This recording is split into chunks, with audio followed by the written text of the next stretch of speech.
Sa Shucom Hills Coal Mine, nag-uusap ang co-founder ng kumpanya na si Paul at ang kanyang anak na si Derek na biglang napagtanto na nalimutan niya ang kanyang mga kagamitan at bumalik para kunin ito. Biglang may sumulpot na anino at hinayla si Derek palayo. Narinig ni Paul ang kanyang anak na humihingi ng tulong at dali-daling pumunta upang iligtas siya, ngunit tinamaan siya ng misteryosong kalaban. Isang kakaibang tunog ang umuugong sa hamog habang ang nilalang ay nagtatangkang saksakin si Paul, at saka dinala si Derek na duguan at sumisigaw. Maraming taon ang lumipas, isang adventurer na tinatawag na Arian ang tinitingnan ng mga piraso ng dyaryo na nagsasabi tungkol sa mga manggagawa sa Shucom Hills Mines na namatay sa isang malaking sunog. Hanggang ngayon, hindi pa rin alam ng mga awtoridad kung ano ang nangyari, at isinara ang operasyon ng pagmimina pagkatapos ng trahedya. Ang pinakakakaibang bahagi ay hindi na lumabas sa mga mapa ang Shucom Hills mula noong dekada 70 at tila nawala na ang populasyon nito. Nangongolekta si Arian ng maraming impormasyon tungkol dito dahil siya ay na-hire ng isang grupo ng mga siyentipiko upang muling hanapin ang mga mina. Nang maging handa na sila, umalis ang grupo sa kotse ni Arian at agad nilang napansin na walang signal ang kanilang mga telepono. Tumawid sila sa isang maliit na bayan at huminto sa tindahan para sa mga supplies. May mga talagang nakakakilabot na bagay sa tindahan at sinamantala ni Arian ang pagkakataon na tanungin ang may-ari tungkol sa lokasyon ng Shucom Hills. Ngunit sinabi ng lalaki na hindi niya iyon narinig.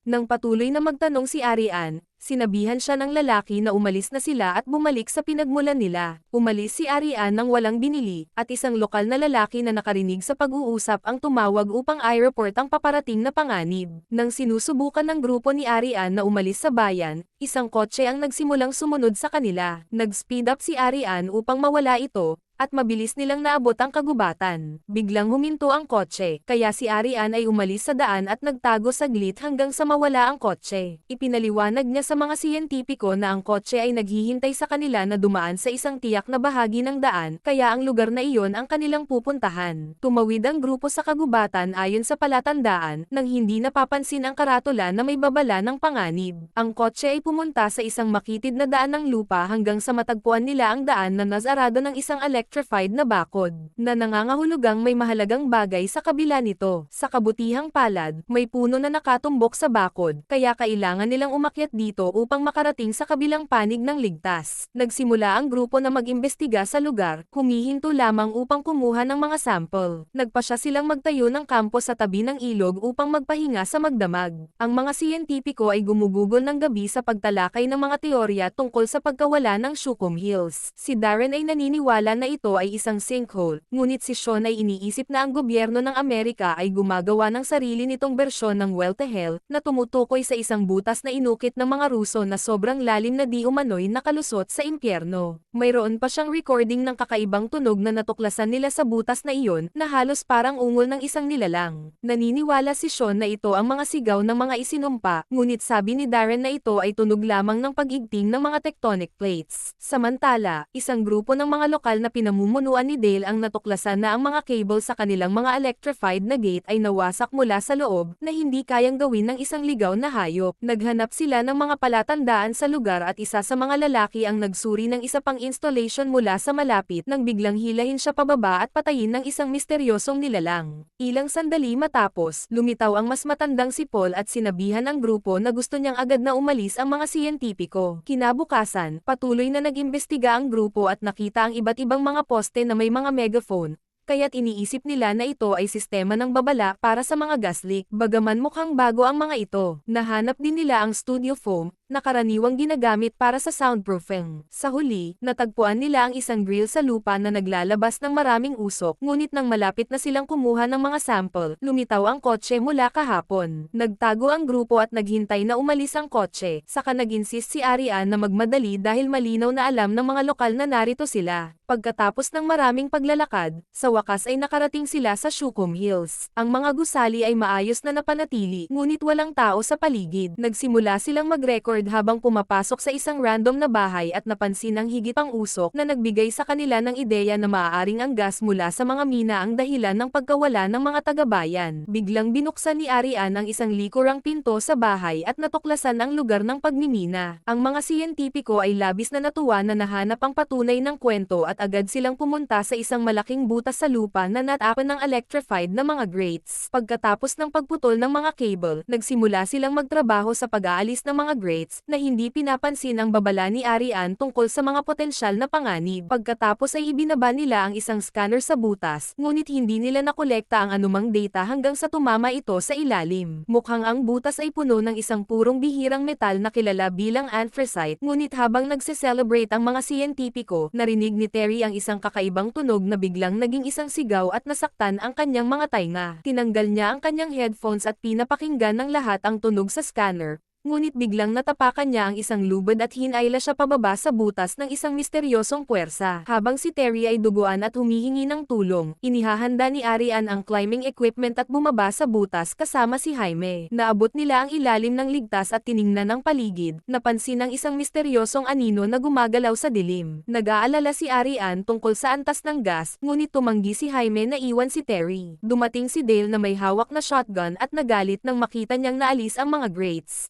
Agad niyang sinimulang putulin ang mga lubid, kaya't pinukpok siya ni Sean upang mawala ng malay, ngunit isa sa mga lubid ay nahulog pa rin. Ito ay nag-alala kay Arian at Jaime kaya't umakyat sila, at dahil wala silang signal para humingi ng tulong, wala silang magawa kundi umalis sa kotse ni Dale at magpadala ng ibang tao upang iligtas siya mamaya. Nagmaneho ang grupo sa kagubatan, ngunit biglang huminto ang kotse ng mastok sa isang bitak sa lupa, na nagpilit sa kanila na magpatuloy sa paglakad. Pagdating ng gabi, nagising si Dale malapit sa butas at ginamit ang kanyang radyo upang ialerto ang kanyang mga kaibigan tungkol sa isang bridge, ngunit sa puntong iyon, pinatay din siya ng misteryosong nilalang. Ang tawag ni Dale ay nag-trigger ng alarma na umuugong sa buong kagubatan. Sinubukan ng grupo ni Arian na magmadali, ngunit nagsimulang marinig nila ang kakaibang tunog muli, nakahawig ng recording na pinapakinggan ni Sean noong nakaraang gabi. Pinatay nila ang mga flashlight habang gumagapang sila para magamit ni Arian ang night vision, at sa wakas ay nakita niya ang halimaw, na biglang umatake sa grupo. Nabigo silang makabaril ito at nagsimula silang tumakbo. Ngunit nahuli si Sean at hinayla palayo. Nang ang nilalang ay masyadong malapit kay Arian, tinamaan niya ito at tumakbo ng mas mabilis upang makasama sina Darren at Jaime, na nakahanap ng daan at nakakuha ng pansin ng isang truck na minamaneho ni Elroy. Umakyat ang trio sa likod,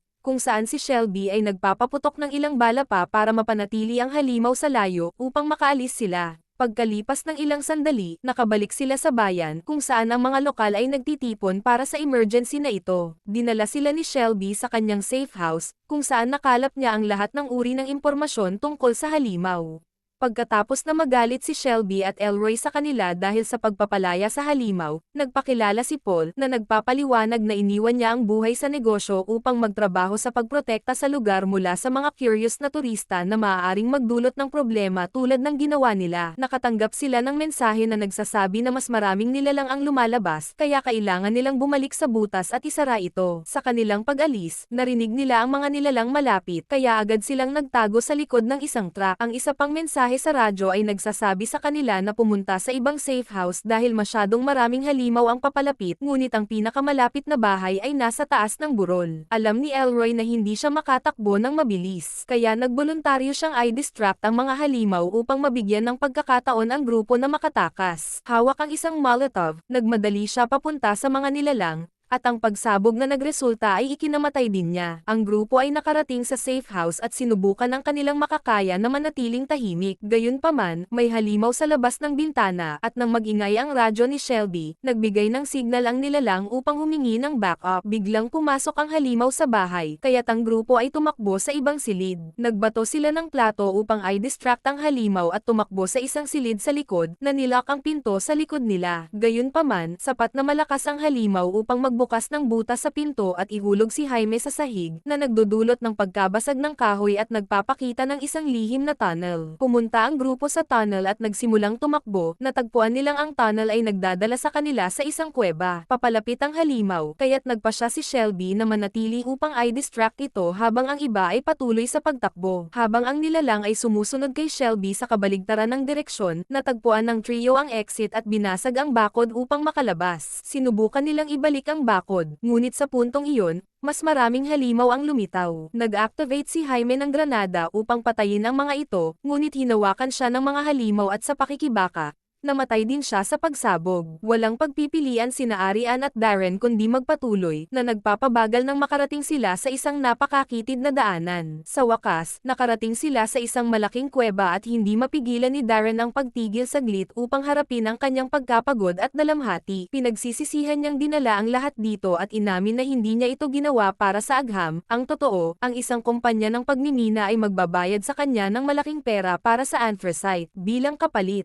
Inamin ni Arian na sa isang ekspedisyon sa Himalayas, kinailangan niyang hayaan ang isang kliyente na mamatay upang iligtas ang kanyang sariling buhay. Dahil nawala na ang pag-asa ni Darren, nagpasya si Arian na magpatuloy ng mag-isa ngunit nangangako na babalik siya para sa kanya. Samantala, sa bayan, ang lahat ng mga lokal na pinamumunuan ni Paul ay gumagamit ng mga megaphone upang akitin ang mga halimaw sa gate at agad na nagbukas ng putok upang patayin ang marami sa kanila. Bumalik si Arian sa ibabaw ng lupa at sinimulang sundan ang tunog ng mga putok ngunit biglang narinig ang isang halimaw na papalapit. Nagtago siya sa basura at naghintay na umalis ang halimaw. Ngunit nang lumabas siya, binangga siya ng nilalang mula sa likod. Nang magising si Arian, natagpuan niya ang kanyang sarili sa isang raft kasama ang patay na si Shelby at isang halimaw, at siya rin ay natakot nang mapagtanto niyang paralisado ang kanyang mga binti. Sinubukan niyang suriin ang tubig, ngunit natuklasan niyang mayroong isang masamang nilalang doon din. Ang kanyang sigaw ay nakakuha ng pansin ng halimaw, na pinatulog siyang muli. Pagkalipas ng ilang sandali, nagising si Arian at natuklasan na kasama siya ni Darren at Sean.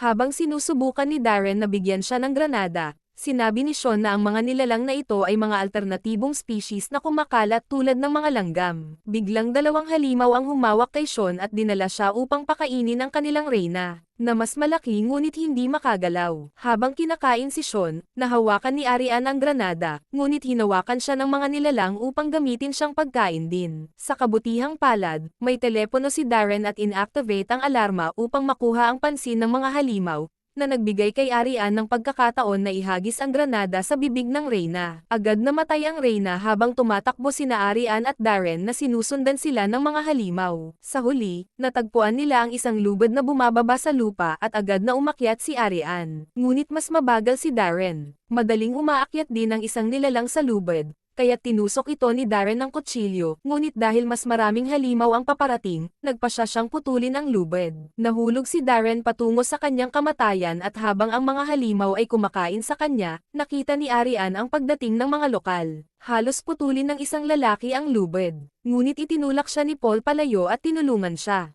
Pagkatapos, ginamit ng mga lokal ang mga flamethrowers at rifles upang mapanatiling nakulong ang lahat ng mga nilalang sa butas. Pagkatapos nito, dinala ni Paul si Arian sa gate at sinabi sa kanya ang tungkol sa pagkamatay ni Derek. Ipinunto niya na walang maniniwala sa kanyang kwento at humingi sa kanya ng tulong, kaya't pumayag si Arian na manatili at lumaban.